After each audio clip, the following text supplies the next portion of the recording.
오늘 할 간단한 교육은 인프라 교육이거든요. 인프라가 뭘까요? 대답하지 않아요. 오케이, 일방적으로 할게요.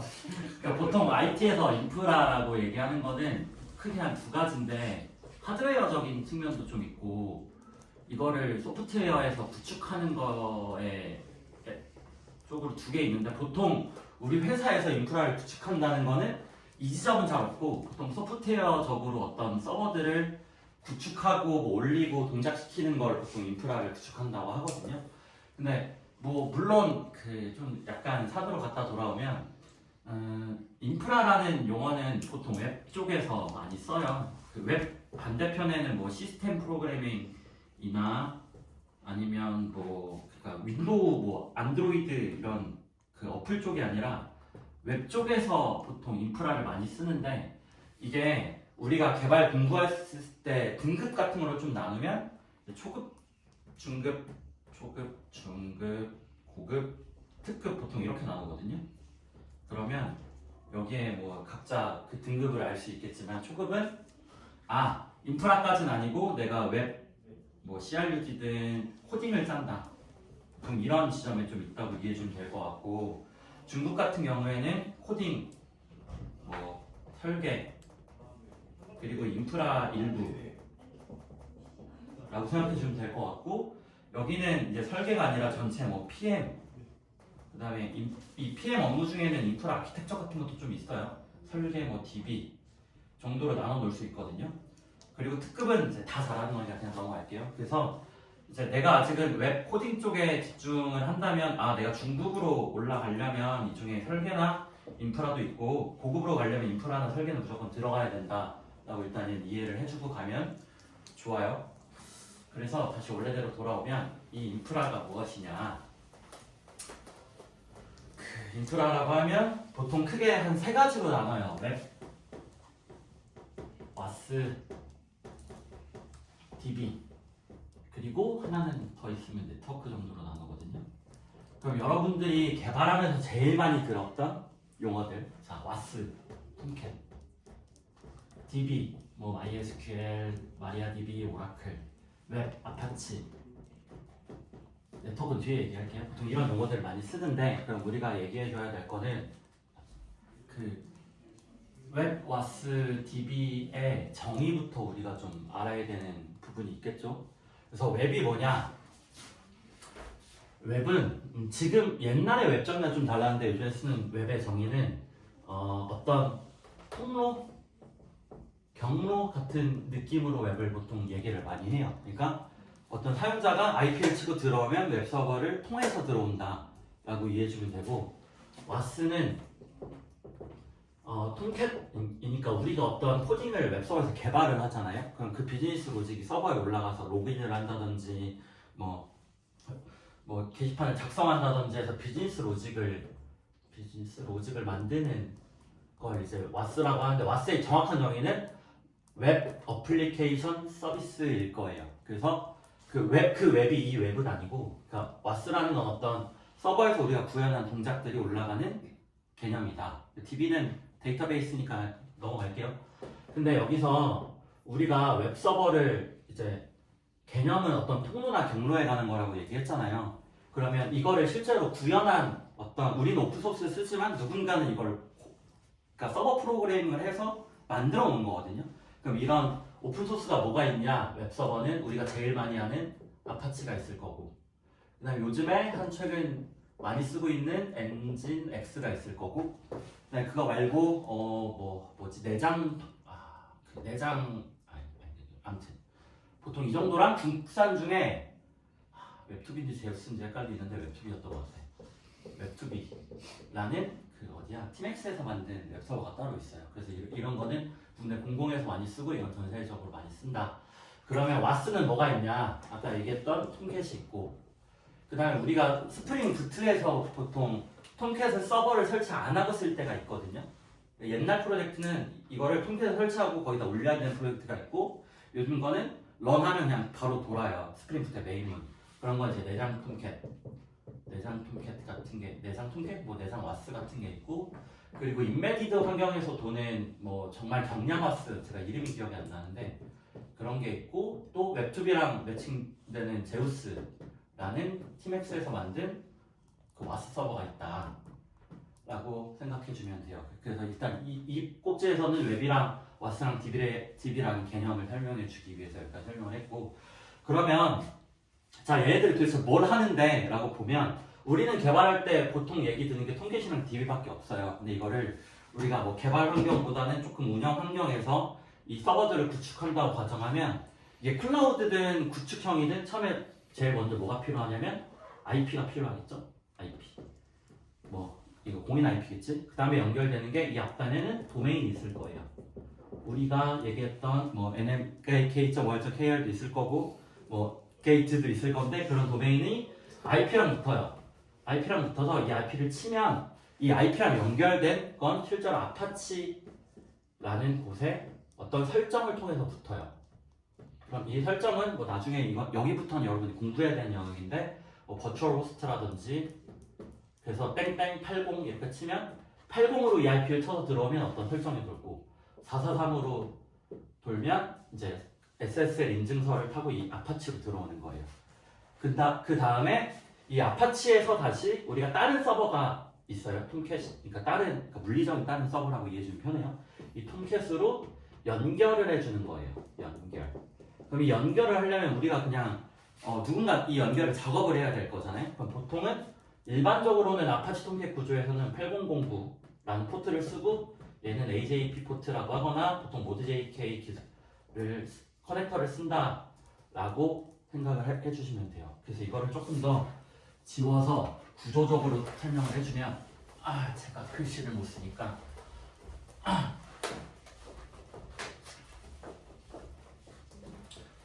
자, 다시 처음부터 우리가 처음에 도메인을 받고,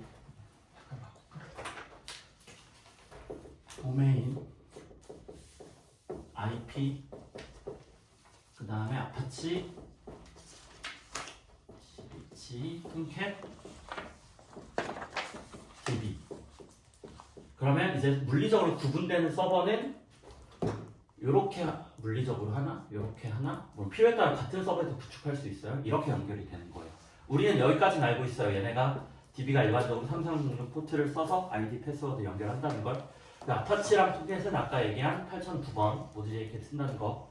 자, 그럼 이게 이 정도가 되면 개발 아키텍처, 그러니까 개발 서버에서는 뭐 우리가 자원이 많지 않으니까 이걸 통짜로 그냥 한 군데다 다 구축해 놓고 쓰는 거예요. 자, 그럼 이제 업그레이드해서 운영 환경으로 가본다고 합시다. 근데 뭐 우리가 운영 환경이 서버가 뭐 단순히 한 대가 아니라 한 10대 있다고 쳐요. 그리고 들어오는 사용자가 너무 많아. 그럼 한 서버에 다 감당을 할 수가 없거든요. 그럼 고전적인 방식에서는 이 도메인에서 IP로 내려갈 때 어쨌든 서버가 많으려면 분산을 시켜줘야 되거든요. 그래서 이때 쓰는 개념이 VIP라는 개념을 써요. 이 V는 벌추얼의 V예요. 그러니까 가상 IP를 만들어서 여기 아파치가 하나 더 있는 거예요. 이렇게 아파치. 그러면 이 도메인을 치면 VIP를 타고 1번 아파치로 보내줄 거나 2번 아파치로 보내줄 거라는 설정을 하는데, 뭐 클라우드 환경에서는 얘를 로드 밸런서라고 부르고, 그리고 구축형 환경에서는 보통 스위치를 쓰는데 뭐 L2를 쓰든 L7을 쓰든 L4를 쓰든 L7을 쓰든 뭐 이게 스위치 어떤 2, 3, 4, 7마다 개념이 좀 있지만 그냥 넘어갈까 하다가 단순히 설명해주면 L7은 그 포트랑 프로토콜까지 나눌 수 있는 뭐 HTTP에서 뭔가를 가릴 수 있고, 그 L4는 프로토콜을 나누는 걸 거예요 아마. 그리고 L7은 IP를 가르나? 뭐 아무튼 저도 지금 네트워크 기능이 좀 오래됐는데 아무튼 이런 아래 갈수록 비싸요. 어쨌든 넘어가고, 우리는 여기 스위치라는 어떤 네트워크 장비를 써서 자동으로 분산을 해주는 부분이 들어가요. 자, 그러면 당연히 여기 톰캣이 또 여러 개 붙을 수 있겠지. 톰캣을 이번에 3개라고 가정을 해봅시다. 이렇게 3개. DB도 2개라고 가정을 해볼게요. 자, 그러면 우리는 VIP나 스위치를 통해서 아파치로 이제 부하 분산하는 것까지 공부를 했어. 그 다음에는 아파치에서 톰캣으로 분산을 해줘야겠죠? 그럼 이거는 아까 얘기한 이 8009 모드 JK에서 자, 이거 들어온 거 톰캣 1번으로 보낼 거야, 2번으로 보낼 거야를 어떤 설정을 나눠줘요. 그리고 이 DB 같은 경우에도 잘 생각해보면 이렇게 붙을 수 있지만 이 DB가 동기화가 돼야 될 거잖아요. 근데 이 동기화가 A에 데이터를 넣었고 B에 넣는 데이터가 0.01초 간격으로 생긴다고 하면 어떤 사용자들은 얘에 갖다 얘를 줘야 할 텐데 데이터가 없을 수 있죠. 그래서 고전적인 방법에서는 그래서 액티브를 쓸 수가 없어요. 어쨌든 논리적으로 문제가 생기니까. 그래서 예전에는 어떻게 썼냐면 무조건 이 톰캣은 액티브에만 붙고 그리고 이 액티브의 반대말은 스탠바이라고 하는데 이 스탠바이의 데이터를 들어올 때마다 이제 백업을 시켜주는 구조로 DB는 액티브 스탠바이를 써요. 요즘은 이따 얘기할게요. 그래서 이 모드 JK, 그러니까 이 톰캣, 요 개념까지 정리하고 나면 이 톰캣에서, 아파치에서 톰캣을 내려갈 때 우리가 제일 신경 써야 될 게 딱 하나예요. 세션. 어떻게 할 거냐. 왜냐면, 자, 여기에 로그인을 했어요. 어떤 사용자가 아파치 타고, 그럼 여기 세션이 생겼겠죠? 근데 어떤 요청이 여기로 갔어. 그러면 로그인 세션이 없을 거니까 404로 가든 400으로 가든 401이 뜨든 오류가 뜨겠죠. 그럼 이걸 해결하는 방법이 두 가지가 있어요. 하나는 여기다 써야겠다. 하나는 스티키 세션이라는 방법이 있어요. 스티키, 딱딱한 세션. 그러니까 어떤 사용자가 본인 IP가 있는데 이 A라는 톰캣에 로그인을 했으면 앞으로 모든 요청은 A 톰캣에 보내는 거예요. 이해되죠? 그러면 사용자가 B로 갈 일이 없으니까 로그아웃 할 때까지 이건 정상 동작을 할 거예요. 이 설정은 당연히 아파치랑 톰캣 사이에 어떤 설정들을 해줘야 되고 두 번째 방법은 세션 클러스터링이라는 방법이 있어요.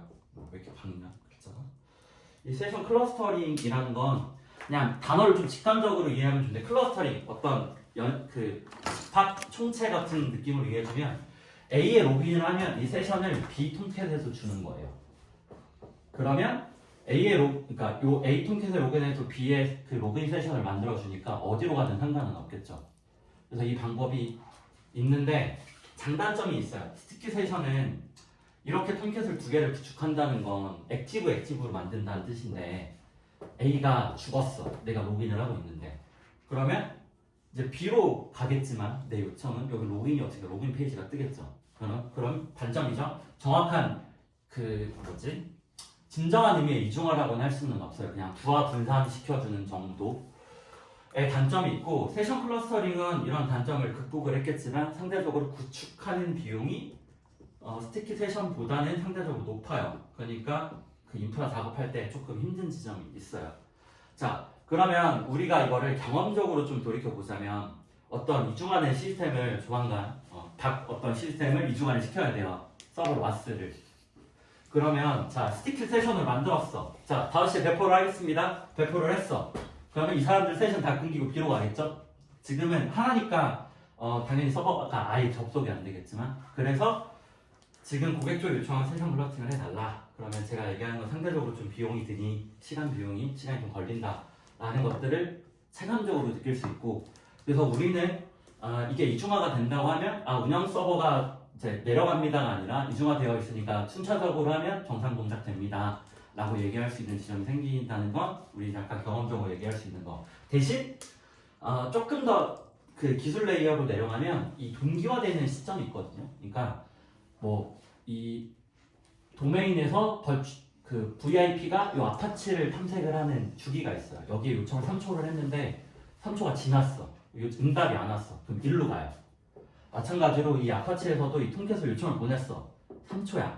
근데 3초가 지나서 응답이 안 오면 일로 가야 될 거잖아요. 근데 이걸 너무 길게 설정을 해놓거나 너무 짧게 설정을 해놓으면 둘 다 문제가 되겠죠. 너무 짧으면 이게 서버가 느린 건데 여기 해서 그냥 접속이 안 되는 케이스가 있을 수 있고 너무 길게 하면 사용자가 로그인하고 우리는 이중화 작업을 하는데 화면에 30초씩 기다려. 대한민국 사람은 30초를 못 기다려요. 그럼 새로 고침을 하면 이게 계속 반복되는 거니까 이 적정한 주기를 설정하는 게 일단 이중화의 키워드다 라고 이해해주면 될 것 같아요. 방금 모두 얘기한 거 아니죠? 그래서 이 작업은 조만간 우리 오픈 시스템에 진행을 해야 되고 이게 올드하기보다는 고전적인 방식, 많이 쓰는 방식. 그러면 여기에서 이게 기본인데 우리는 어떤 서버를 지금 물리적 개념으로 좀 나눠놨잖아요. 근데 이거를 조금 더 가상화 같은 개념이 좀 들어갈 수도 있어요. 가상화라는 게 뭐 도커까지는 아니고 지금 단계에서 뭐가 들어가냐면 뭐 하이퍼레저, VM 같은 걸로 들어가면 한 컴퓨터에 VM을 6개를 깔아서 아파치, 톰캣, DB 이렇게 나눠놓는 것도 있을 수 있고 아니면 이 중에 그 하드웨어를 이렇게 반쪽에서 아파치 톰캣 DB 하는 방식도 있을 거고 아니면 뭐 이렇게 끄는 방법도 있을 거고 이거는 아까 얘기한 뭐 설계하는 사람이 인프라를 설계할 때 이 시스템의 특성을 반영해서 이거를 그 뭐지 적절하게 어떻게 물리를 나눌 거고 어떻게 논리를 나눌 거냐라는 개념들이 좀 있다. 그리고 저 용어 워딩 하나 설명 안 했는데 좀 그림이 많이 더러워지긴 했지만 여기에서 보면 이렇게 가고 여기서도 이렇게 가고 이렇게 가잖아요. 그럼 이제 스위치는 VIP가 죽지 않는 이상 넷 중에 하나가 죽어도 프로그램이 돌아가요. 이거를 전문용어로 메쉬 구조라고 해요. 메쉬. 그래서 나중에 회의하거나 인프라 얘기할 때 좀 아는 척하고 싶으면 메쉬 구조로 구성을 해보는 게 어떨까요? 하면 이제 옆쪽에 약간 좀 있어 보이는 작은 척할 수 있는 그런 워딩들이 있고 그 다음으로는 아까 고전적인 방식에서 이 DB를 액티브 스탠바이로밖에 쓸 수 없다고 했잖아요. 이게 기술까지 내려가면 컬럼이 틀어지면 이 액티브 스탠바이가 깨져요. 그래서 중간에 컬럼을 수정할 거면 둘 다 셧다운하고 리스타트를 해야 되는 이슈가 있어서 그것도 약간 기술적이긴 한 게 근데 이걸 극복하기 위한 어떤 솔루션들이나 클라우드 인프라들이 좀 많이 나와 있어요. 그래서 이걸 액티베이트를 하는 방법이나 솔루션들이 좀 있다 라고 이해해주면 될 것 같습니다. 그러면 이제 세부로 나눠서 조금 더 들어가 볼까 오늘은 여러분들에 대한 기대가 있으니까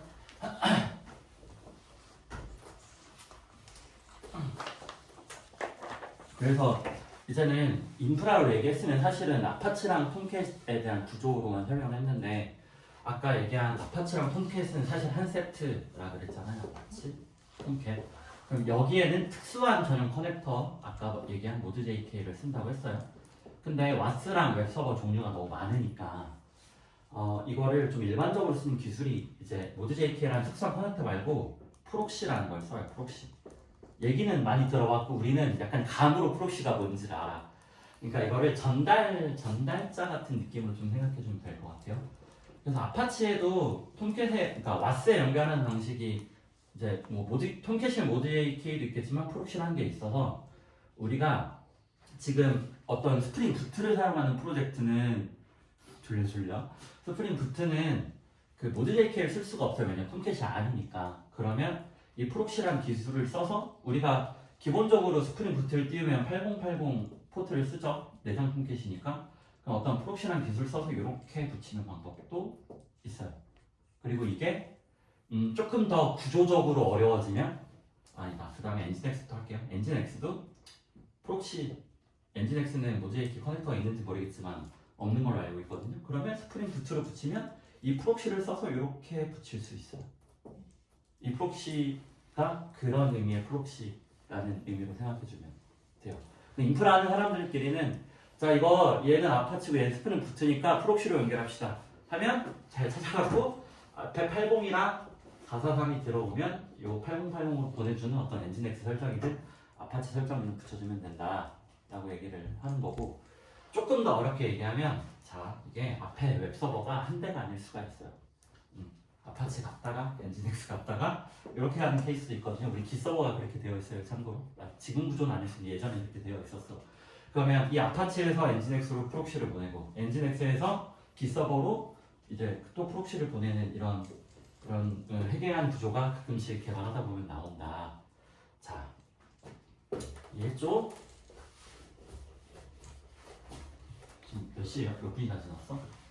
9분 지났어요. 아 그래서 옛날에는 진짜 그러니까 제가 개발하기 더 이전에 아파치의 개념과 지금 톰캣의 개념이 좀 다르다 그랬잖아요. 그러니까 제가 얘기할 때 이걸 단순한 통로나 경로로 얘기를 했고 조금 더 얘기하면 우리가 웹서버에는 인증서를 붙여요. SSL 인증서 HTTPS라고 하죠. 이거를 톰캣에 붙일 수도 있고 아파치에도 붙일 수도 있어요. 근데 아까 얘기한 메시 구조 생각나죠? 그럼 이걸 아파치에 붙여놓고 톰캣에다가 프록시를 걸든 보드.jk를 걸든 하면 SSL 여기 한 군데만 붙으면 얘는 프록시니까 SSL이 되거든요. 근데 여기다 SSL 그러면 여기도 해야 되죠. 그래서 일반적으로는 SSL 세팅은 그래서 쉽게 하고자 아파치에서 한다. 그래서 뭐 보통은 포트를 여러 개 쓰면 아래 붙는 와스가 여러 개일 수 있는데 아파치 SSL은 다 걸어놓고 도메인은 좀 아스테릭한 도메인 SSL 좀 붙이면 아래에 있는 투표는 다 SSL 적용 가능하니까 통로 경로 SSL 정도의 개념으로 쓰지만 더 이전에는 저도 이거는 조금 정확히 오래돼서 기억은 안 나는데 옛날에는 컴퓨터 성능이 좀 안 좋았잖아요. 램도 뭐 256 메가 이런 시절이 있었는데 그럼 성능이 좀 느려요. 이걸 다 웹서버에 그러니까 와스에 올리면 예전에 정적인 컨텐츠들을 예를 들면 이미지 뭐 JS 안 바뀌는 거 있죠. 그다음에 또 뭐 있니? 뭐 HTML 같은 안 바뀌는 정적 컨텐츠를 아파치에 넣어놓고 그러니까 와스에서 우리가 만든 어떤 로직 처리들을 그 와스에 넣어두는 설정을 많이 했거든요. 그럼 상대적으로 이 정적인 콘텐츠는 아파치들이 물고 있으니까 그 성능이 조금 상대적으로 올라갔는데 지금은 이런 성능을 극복하는 수준을 초월했기 때문에 그냥 이거를 물리적이나 논리적으로 분리를 해서 지금 이런 것들도 그냥 다 와스에 들어가는 것도 있어요.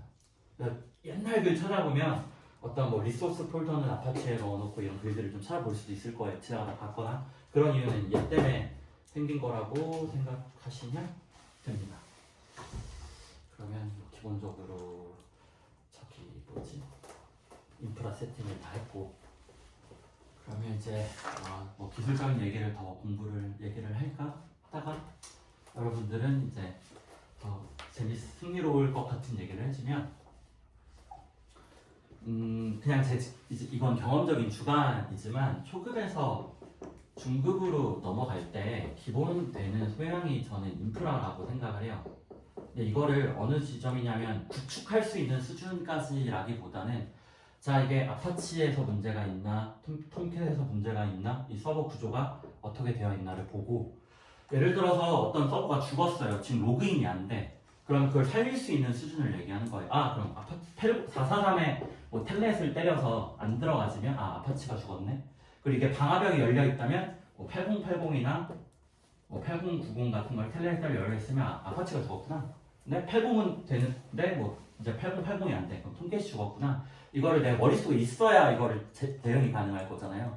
그래서 초급에서 중급을 넘어갈 때는 이 인프라 구조를 알고 이걸 어느 정도 찾아볼 수 있는 어떤 스킬이 있으면 된다라고 생각을 해요, 저는.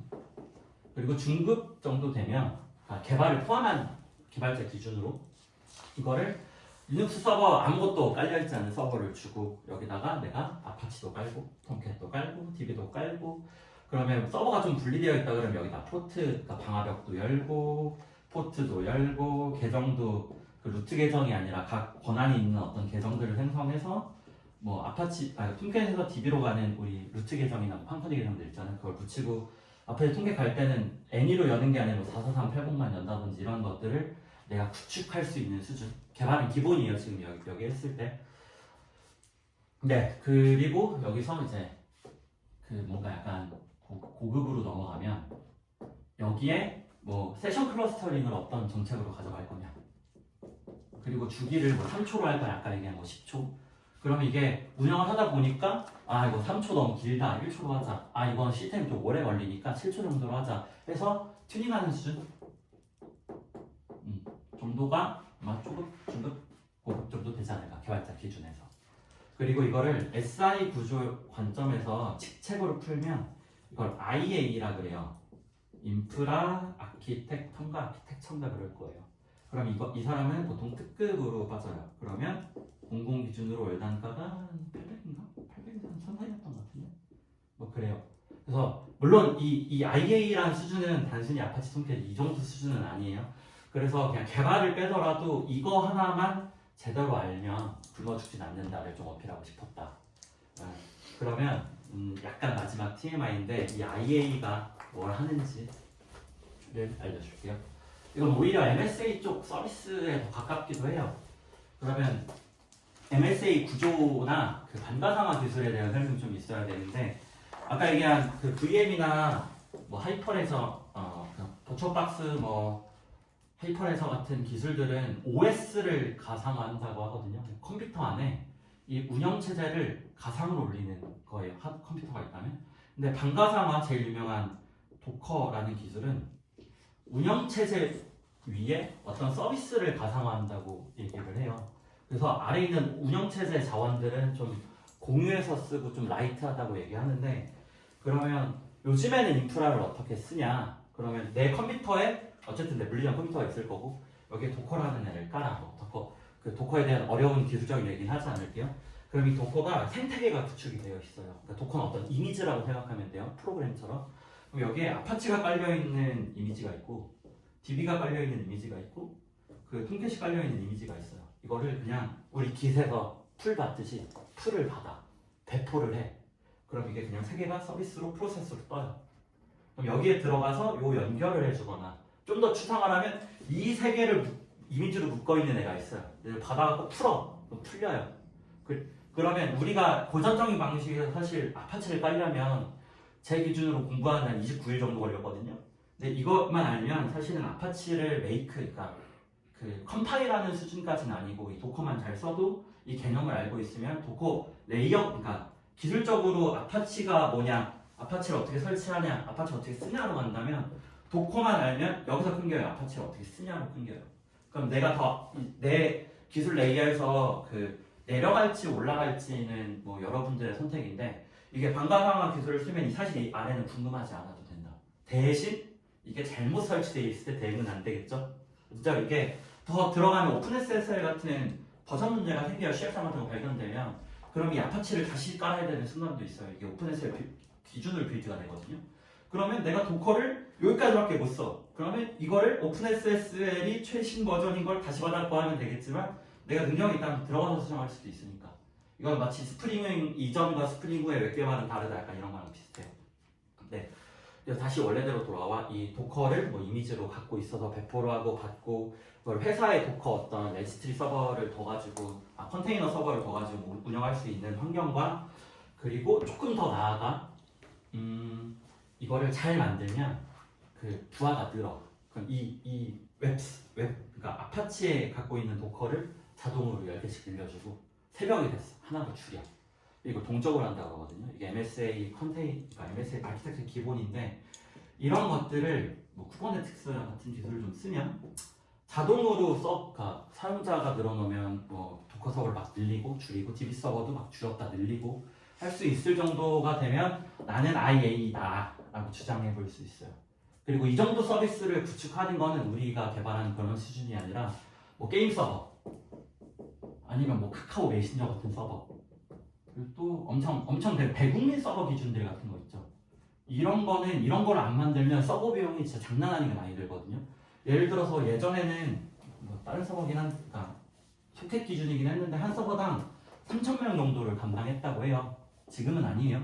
그럼 이렇게 했는데 1,000만 명을 감당해야 된다 그러면 서버가 몇 개가 필요해. 그러니까 그 전산실이나 IDC 센터라는 게 크게 지어지는 기본적인 이유가 한 서버에서 감당할 수 있는 게 다른데 개당 이제 100만 원이라고 쳐도 이건 뭐야? 3만 대인가? 아무튼 필요할 건데 비용이 감당이 안 되겠죠? 그러면 MSA 같은 IA가 필요한 이유는 이 비용을 줄이고 효율적으로 쓰기 위해서 필요한 거지 역으로 이걸 어프로치하는 건 조금 옳지는 않다라는 게 TMI. 그래서 이런 것까지 하는 건 IA. 그리고 이 정도 수준까지 개발하는 IA를 제가 주위에서 아직 많이 못 봤어요. 10명 안 본 것 같아. 제 인맥이 그렇게 좋진 않지만 그래서 여러분들이 그러니까 제가 오늘 얘기하고 싶었던 건 이 개념을 알아서 서버에 장애 났거나 내 서버를 구축하자 공부해보자고 했을 때 아파치는 어떻게 깔아야겠구나. 그리고 나서 이거를 이제 우리는 도커로 전환해서 쓰자 하면 도커 이미지 찾아서 공부해가면서 할 수 있는 정도의 개념을 주기 위한 얘기였다고 생각하면 될 것 같고 혹시라도 내가 개발을 하다가 그건 있어요. 물론 인프라 기술도 계속 바뀌겠고 인프라도 그러니까 원초 기술이 있겠지만 클라우드 환경에서 네이버에서 쓰는 어떤 개념이나 기술이 조금 다르고 AWS에서 쓰는 기술도 조금 다르거든요. 그래서 그건 전문 엔지니어링이라고 하는데 그쪽에 관심이 있으면 내가 그러니까 개발은 계속 바뀌어요. 스프링 다음에 뭐 리액스 나오고 요즘에 또 뭐가 나오고 있겠죠. 내가 모를 뿐이야 사실은. 근데 인프라는 그렇게 많이 바뀌진 않아요. SI 구조에서 아마 이 구조가 바뀌려면 10년은 넘을 것 같아. 그럼 내가 이제 인프라의 길을 걷겠다. 그러면 이걸 공부를 많이 하면 상대적으로 기술이 많이 바뀌는 것보다 인프라는 덜 바뀌니까 좀 공부량이 좀 줄어들고 내가 사회생활하거나 내가 개발자로 커리어 가져가는 어떤 그 미래 설계 중에 아이도 괜찮다라는 얘기를 좀 해보고 싶었다. 그리고 진짜 돈을 많이 벌고 싶은 아이에게 일단 서울로 가야겠지만 그런 것도 여러분들의 개발자가 어떤 개발자가 돼야지라는 관점에서는 하나의 길일 수도 있어요. 뭐 그런 얘기를 좀 해보고 싶었고 대표님 이거 아파트 어떻게 설치해요? 이런 얘기는 안 들을 거예요. 난 개념 다 알려줬어. 이거는 GPT한테 물어봐도 스스로 빽빽하게 나오니까 기회가 되면 무시간은 못 빼줘요. 기회가 되면 내가 뭐 주말이든 밤이든 뭐 리눅스를 잠깐 가이드를 주면 그냥 VM웨어나 버추어박스인데 리눅스 센터OS 같은 거 올려서 통캣 깔아보고 아파치 깔아보고 두 개 연결해보고 그다음에 DB 붙여보고 그러면 기본적인 인프라는 세팅할 줄 아는 거기다가 SSL 인증서까지 붙일 수 있으면 아 내가 이제 중급을 넘어가는 단계가 되었구나 넘어가야겠구나 이렇게 생각하면 돼요. 지금 몇 시에요? 6분이요. 90. 그래서 뭐 마지막은 아까 딱 하나만 아예 얘기했잖아요. 다른 길이 또 있어 이제 보통 또 돈 많이 버는 DBA. 네, DBA 얘기를 예전에 여러분들 있을 때 했을지 모르겠는데 아마 이제는 경험적으로 다 알 거예요. DB가 느려. 셀렉트를 했는데 5분이 걸려. 그럼 이거를 보통 튜닝을 하거나 쿼리를 개념을 설계해 주거나 뭐 역으로 빠르게 해주는 것들의 역할을 DBA가 많이 하거든요. 근데 이 DBA를 진짜 잘하면 이 사람들은 억 단위로 벌어요. 제가 여러분들 있을 때 얘기했는지 모르겠는데 DB2라는 그 데이터베이스 엔진이 있거든요. 예전에 1화예요. 데이터를 셀렉트를 했는데 나오는 게 2시간이 걸려요. 그러면 시스템 운영이 안 되겠죠. 그럼 데이터는 억 단위가 아니라 한 10억 단위 정도 돼요. 셀렉트를 하는데. 그러면 이거를 한 5분 정도 줄이는 미션에 성공을 했다. 그 사람 한 1억인가 받아간 걸로 어디서 일화를 들은 적이 있어. 대전 기준이에요, 참고로. 그것도 10년 전쯤. 그래서 이 정도까지 할 줄 알면 물론 진짜 많은 공부가 필요해요. DB에 뭐 팬텀 리드 뭐 이런 것도 기본이고 하드웨어 성능, DB에 뭐 검색 그 알고리즘이 있거든요. 데이터베이스 뭐지? 레드 서치 아무튼 뭐 이런 검색 알고리즘 인덱싱하는 알고리즘도 있고 거기에 아마 마이아3이나 이노DB는 지나가다 들어봤을 거예요. 이 DB 엔진들에 대한 차이 뭐 로그는 마이아3으로 만들고 트랜잭션이 자주 일어나는 건 이노DB처럼 만든다라는 그런 것들에 대한 공부 많이 필요하겠지만 이 DBA도 MySQL이 사라질까요? 네, 죽기 전에 그렇진 않을 것 같다는 생각이 좀 들거든요. 예전엔 더 그랬겠지만 이거 하나만 잘해도 먹고 사는데 MySQL은 좀 쉬워. 오라클은 조금 더 어렵고 DB2는 더 어렵겠죠. 그래서 뭐 이런 길도 여러분들이 공부했을 때 단순히 그냥 내가 웹 개발자 이런 게 아니라 조금 더 나아가서 어떤 길을 걸을까 했을 때 이런 길도 있다 정도로 설명을 할 수 있을 것 같습니다. 뭐 궁금한 게 있냐 그랬는데 동영상이 찍혀 있으니까 아무로 물어보지 않겠죠? 동영상 저장은 하고 궁금한 거 있으면 이제 물어봅시다.